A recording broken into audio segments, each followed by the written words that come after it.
Hello students, welcome in my channel. Today topic of discussion is least scarce method. There are two methods of least scarce long method and least scarce shortcut method. पिछली video ਦੇ ਵਿੱਚ ਆਪਾਂ least scarce long method पढ़ चुके हैं. Today we will discuss about least scarce shortcut method. least scarce method है जो बहुत ही बढ़िया method है. least scarce is mostly used for explaining trend. It is a best method for explaining trend. It is a satisfactory method with use of mathematical equations. Line of best fit is derived. ਇਹਦੇ ਚ summation y minus yc is equal to 0 ਹੁੰਦਾ ਜਾਂ minimum ਹੁੰਦਾ. shortcut method ਚ ਆਪਾਂ ਇਸ ਨੂੰ 0 ਦੇ ਬਰਾਬਰ ਕਰਦੇ ਹਾਂ. shortcut method ਚ ਇਸ ਨੂੰ 0 ਦੇ ਬਰਾਬਰ ਹੁੰਦਾ ਹੈ. long method ਦੇ ਵਿੱਚ minimum ਹੁੰਦਾ ਇੱਥੇ ਆਪਾਂ ਅੱਜ shortcut method ਨਾਲ ਵੀ ਇਸ ਨੂੰ ਫਾਈਂਡ ਕਰਨਾ ਹੈ. ਲੀਨੀਅਰ ਟ੍ਰੈਂਡ ਨੂੰ ਪਤਾ ਕਰਨ ਵਾਸਤੇ एक लीनियर इक्वेशन है जी ए दी हुई होंगी है y = a + bx. ये लीनियर इक्वेशन है. इस लीनियर इक्वेशन के विच a and b are constant. a है जो a इंटरसेप्ट ऑफ लाइन है, b स्लोप ऑफ लाइन है, x टाइम वेरिएबल है. x के चेंज होने नाल y ਦੇ ਵਿੱਚ ਜਿਹੜੇ ਚੇਂਜ ਆਉਂਦੇ ਆ ਉਹਨਾਂ ਨੂੰ ਐਕਸਪ੍ਰੈਸ ਕੀਤਾ ਜਾਂਦਾ ਹੈ ਇਸ ਇਕੁਏਸ਼ਨ ਦੇ ਨਾਲ. a ਐਂਡ b ਨੂੰ ਕੈਲਕੂਲੇਟ ਕਰਨ ਵਾਸਤੇ दो नॉर्मल इक्वेशंस सॉल्व कीतियां जांदियां. ये दो नॉर्मल इक्वेशंस है, इन्हां नूं सॉल्व कीता जांदा है. इन्हां दे नाल a ते b दी वैल्यू नूं फाइंड कीता जांदा है. a ते b दी वैल्यू नूं फाइंड करके इस इक्वेशन दे विच पुट कीता जांदा है ते yc ਜਾਂ ट्रेंड वैल्यू पता कीती जांदी है. ये yc है जिहड़ी एस्टीमेटेड वैल्यू ऑफ y है, अनुमानित वैल्यू है. इन्हां दोनों इक्वेशन नाल इन्हां नूं पता करदे summation y = ma + b summation x. पहली इक्वेशन हो गई है. सेकंड में की करते हैं फर्स्ट इक्वेशन ਨੂੰ x ਨਾਲ ਮਲਟੀਪਲਾਈ ਕਰਦੇ हैं. Summation xy = a summation x एक समेशन x ਨਾਲ गुणा करें प्लस b समेशन x हैगा सी into summation x square. Second equation हो गई है ना. दोनों इक्वेशंस को सॉल्व करके आप इस ट्रेंड लाइन को पता करांगे. a ਤੇ b ਦੀ वैल्यू ਨੂੰ फाइंड करांगे. a ਤੇ b ਦੀ वैल्यू फाइंड करके ए पुट करके ट्रेंड लाइन ਜਾਂ इस yc ਨੂੰ पता करांगे. ਇਹਦੇ ਚ ਆਪਾਂ ਕੀ ਕਰਦੇ ਆ समेशन y पता करते हैं, y ਨੂੰ जोड़ते हैं, n पता करते हैं कितना, समेशन x पता करते हैं कितना, x ਤੇ y ਨੂੰ ਗੁਣਾ ਕਰਕੇ ਉਹਨਾਂ ਨੂੰ समेशन कर ਦਿੰਦੇ ਆ, जोड़ ਦਿੰਦੇ ਆ ਤੇ समेशन x स्क्वायर ਨੂੰ x स्क्वायर करके ਉਹਨੂੰ ਵੀ जोड़ ਦਿੰਦੇ ਆ. ਇਸ ਤਰ੍ਹਾਂ ਨਾਲ ਆਪਾਂ ਇਹਨਾਂ ਦੋਨਾਂ ਇਕੁਏਸ਼ਨਸ ਦੀ वैल्यूज फाइंड करके इन्हें पुट करके a ते b की वैल्यू फाइंड करांगे. a ते b तो बाद आप इस इक्वेशन के नाल लीनियर ट्रेंड या लीनियर इक्वेशन को पता करांगे. तो इसमें आप एक एग्जांपल के नाल सॉल्व करते हैं.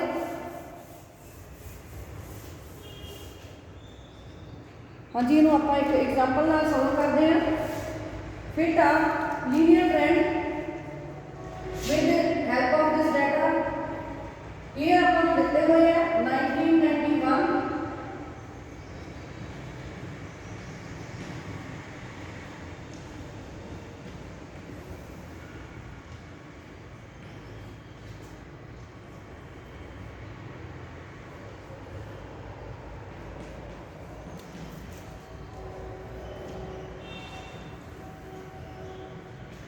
शॉर्टकट मैथड च आप ओरिजिन मिडिल ईयर में पाते हैं.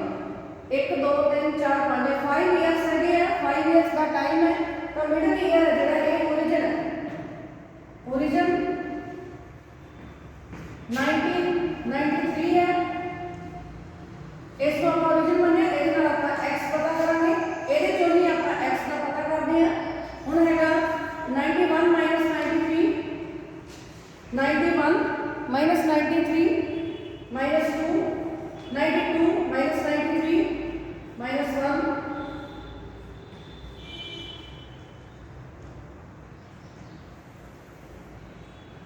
हाँ जी. ਜਿਹੜੀਆਂ ਆਪਾਂ ਨੂੰ ਇਕੁਏਸ਼ਨਸ ਦਿੱਤੀਆਂ ਹੋਈਆਂ ਉਹਨਾਂ ਦੇ ਅਕੋਰਡਿੰਗ ਆਪਾਂ ਪਤਾ ਕਰਨਾ ਹੁੰਦਾ ਹੈ ਕਿ ਆਪਾਂ ਨੂੰ ਕਿਹੜੀ ਵੈਲਿਊ ਚਾਹੀਦੀ ਹੈ. ਇਸ ਕਰਕੇ ਹੁਣ ਆਪਾਂ ਦੋਵੇਂ ਇਕੁਏਸ਼ਨਸ ਇੱਥੇ ਲਿਖ ਲੈਂਦੇ ਹਾਂ. Summation y = ma + b summation x summation x y a summation x plus b summation x square second equation होगी। ਇਹਦੇ ਚ ਆਪਾਂ ਦੇਖਦੇ ਆਪਾਂ ਨੂੰ ਕੀ ਕੁਝ ਚਾਹੀਦਾ n ਚਾਹੀਦਾ ਹੈ ਤਾਂ ਆਪਾਂ ਨੂੰ n ਹੈਗਾ 1 2 3 4 5 n ਹੈਗਾ 5 summation y ਚਾਹੀਦਾ ਕੀ ਹੈ ਤਾਂ ਇਸ ਨੂੰ ਆਪਾਂ ਜੋੜ ਦੇਾਂਗੇ summation y ਹੈਗਾ 560 फिर अपन चाहिए summation x तो इनू जोड़ देंगे ये हो गया 0 summation x का जेड़ा है 0 हो जाएगा। फिर अपन चाहिए summation x y अपन x ਨੂੰ y ਨਾਲ गुणा करके x y ਨੂੰ मल्टीप्लाई करके summation करेंगे जोड़ देंगे x ਤੇ y ਨੂੰ गुणा करेंगे 107 into -2 214 110 into -1 minus ये भी माइनस है फिर होगा 0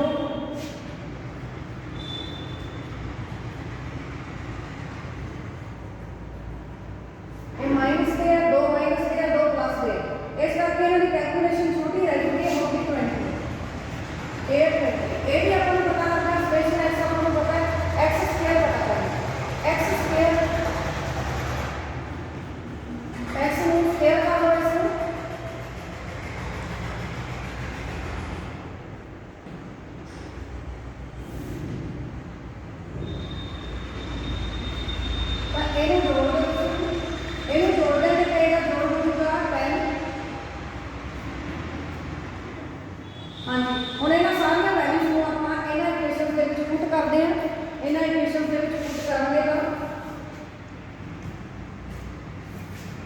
पहली इक्वेशन पुट करें summation y है 560 n हैगा 5 n a 5 है into a plus summation x है 0 0 into b पहली इक्वेशन नाल ही अपन a की वैल्यू पता कर रही लग रही है पहली इक्वेशन नाल ही a की वैल्यू पता लग रही है a हो गया 0 तो अपने को a ना बच गया 560 5a 5a तो a is equal to 560 upon 5 इधर आके डिवाइड हो गया तो a हो जाएगा 112 तो इस तरह का आपको मेरा पता लग गया दोनों इक्वेशन सॉल्व नहीं करनी पड़ना इको इक्वेशन के नाल ही आपको a की वैल्यू का पता लग गया a अपने को 112 a is equal to तो हम आप b की वैल्यू फाइंड करते हैं b ਇਹਦੇ ਚ b 0 0 ਇਹਦੇ ਚ a 0 ਹੋਊਗਾ ਇਸ ਕਰਕੇ ਸੈਕੰਡ ਇਕੁਏਸ਼ਨ ਦੇ ਵਿੱਚ ਆਪਾਂ ਵੈल्यू ਪੁੱਟ ਕਰਦੇ ਹਾਂ summation xy ਹੈ 20 ਇਹਦੇ ਚ ਪੁੱਟ ਕਰਦੇ ਹਾਂ ਸੈਕੰਡ ਇਕੁਏਸ਼ਨ ਚ 20 ਹੈ is equal to summation x 0 है 0a plus summation x square है 10b तो ये आ गया a हो गया 0 इतना 0 हो गया इस करके हम दूसरी इक्वेशन के नाल ਆਪਾਂ b ਦੀ वैल्यू फाइंड कर सकते हैं तो 20 is equal to 10b b is equal to 10 इधर आके डिवाइड हो गया 20 upon 10 is equal to 2 तो b की वैल्यू आ गई 2 तो इस तरह नाल ਆਪਾਂ ਨੂੰ b ਦਾ ਪਤਾ ਲੱਗ ਗਿਆ b is equal to है ਇਹਦੇ ਨਾਲ ਆਪਾਂ ਟ੍ਰੈਂਡ ਵੈਲਿਊਜ਼ ਹੈ ਜਿਹੜੀਆਂ ਉਹ ਵੀ ਪਤਾ ਕਰ ਸਕਦੇ ਹਾਂ ट्रेंड वैल्यूज है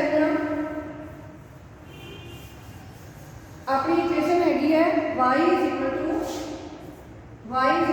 a plus bx y c है a की वैल्यू है 112 प्लस b है 2 into x तो इस तरह वाले आप ट्रेंड लाइन में ट्रेंड वैल्यू पता कर सकते हैं हुण आप पता करना है 1991 च ट्रेंड की है किस तरह का ट्रेंड है ये जब अपन 1991 का x है -2 तो इसे अपन -2 पुट करेंगे yc is equal to 112 plus 2 into -2 तो जे अपन इसे सॉल्व करेंगे तो आ जाएगा 108 तो 1991 च ट्रेंड वैल्यू है जी yc है जी वो हैगी है 108 इस तरह वाले पता करेंगे हम 1992 x हैगा -1 इथे आप लिखेंगे -1 ਇਹਨੂੰ ਆਪਾਂ ਸੋਲਵ ਕਰਾਂਗੇ तो ये हो जाएगा 110 110 हो गया। 92 की ट्रेंड वैल्यू हैगी है 110। ਹੁਣ 93 ਦੇ ਵਿੱਚ ਆਪਾਂ ਪਤਾ ਕਰਨਾ ਹੈ ਕਿ ਟ੍ਰੈਂਡ ਕੀ ਹੈਗਾ। 93 ਦੇ ਵਿੱਚ x ਦੀ ਵੈਲਿਊ ਹੈ 0, x ਹੈ 0 ਤੇ ਇਸ ਕਰਕੇ ਇਹ ਹੋ ਗਿਆ 0, 112 ਹੀ ਰਹੇਗਾ।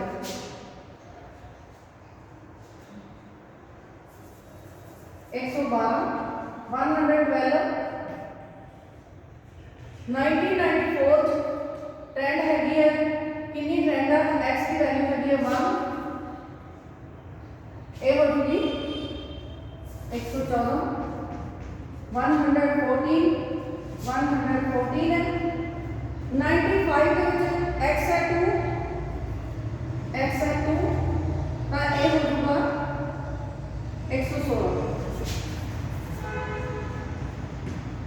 ट्रेंड वैल्यू होगी 116।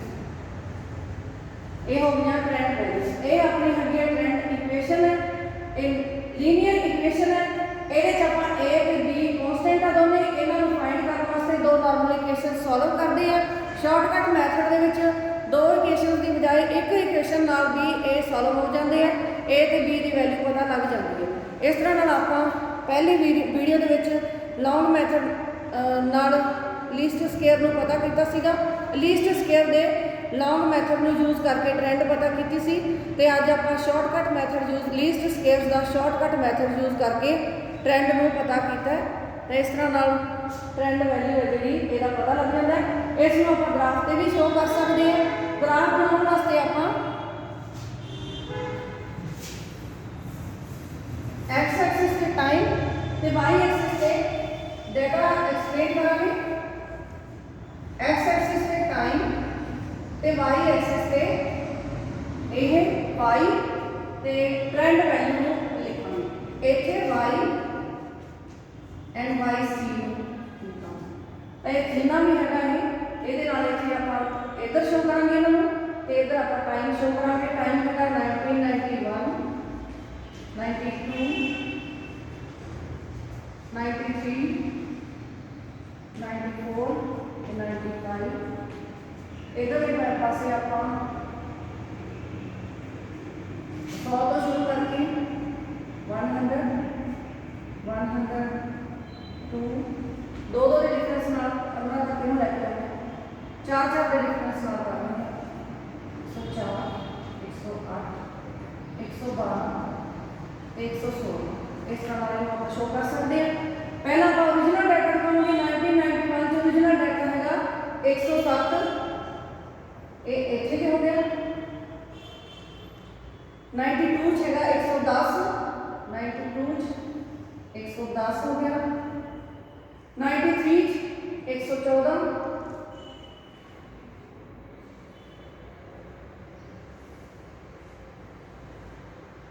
94 है इन्हें है 95 है 115 इन्होंने पॉइंट्स में जो आप मिलाएंगे जी लाइन पता लग रही है आपको ये है ओरिजिनल डाटा। ये ओरिजिनल डाटा ये ओरिजिनल डाटा ट्रेंड इस डाटा की किस तरह की है इस टाइम के ट्रेंड किस तरह की वो आप देखते हैं 91 चाहे 108 91 चाहे 108 इतने हो गया 2 चाहे 110 उन्नी है ये कितनी है सेम ही है।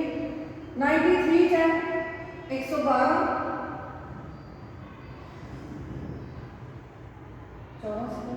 112 ਤੇ 94 ਚਾहे 114 सेम है। 95 चाहे 116 95 चाहे 116 तो इस लाइन ਨੂੰ ਇਹਨੂੰ ਆਪਾਂ ਇਹਨਾਂ ਪੁਆਇੰਟਸ ਨੂੰ ਡਾਟਡ ਲਾਈਨ ਦੇ ਨਾਲ ਮਿਲਾਉਣੇ ਆ।